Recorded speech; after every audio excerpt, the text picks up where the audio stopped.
بسم اللہ الرحمن الرحیم۔ سرکار دو عالم صلی اللہ علیہ وسلم فرماتے ہیں کہ جب بندہ نماز میں ہوتا ہے اور نماز میں تشہد پڑھتا ہے اور تشہد میں صالحین کے اوپر سلام بھیجتا ہے، السلام علینا وعلی عباد اللہ الصالحین، تو یہ آدمی جو نماز پڑھ رہا ہے ظاہری طور پر اس آدمی کو نہیں پتہ کہ میں کن کن صالحین پر سلام بھیج رہا ہوں۔ میرے حضور فرماتے ہیں فَإِنَّكُمْ إِذَا قُلْتُمُوهَا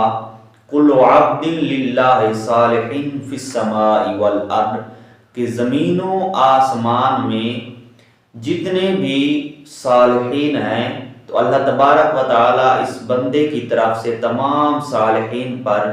اللہ تبارک و تعالیٰ اس بندے کا سلام پہنچا دیتا ہے۔ یہ بندے کی کتنی خوش نصیبی ہے کہ بندہ اپنے گھر بیٹھ کر یا خدا کے گھر یعنی مساجد میں بیٹھ کر نماز ادا کر رہا ہے اور صالحین کے اوپر سلام بھیج رہا ہے، تو اللہ تبارک و تعالیٰ زمین و آسمان میں جتنے بھی صالحین ہیں تو بندے کی طرف سے اللہ تمام پر سلام پہنچا رہا ہے۔ تو دنیا میں اللہ تبارک و تعالیٰ کے نیک بندے اتنے ہیں جن پر اللہ تبارک و تعالیٰ سلام بھیج رہا ہے، بندے کی طرف سے اس کا سلام پہنچا رہا ہے۔ آسمانوں پر اللہ تبارک و تعالیٰ کے صالحین ہیں، تو یہ بندے کی کیسی خوش نصیبی ہے کہ زمین و آسمان کے صالحین پر جب بندے کا سلام پہنچے گا تو بندے کے لیے دعائیں بھی فرمائیں گے اور اللہ تبارک و تعالیٰ کا فضل و کرم بھی ہوگا۔ تو اللہ تبارک و تعالیٰ ہمیں اپنی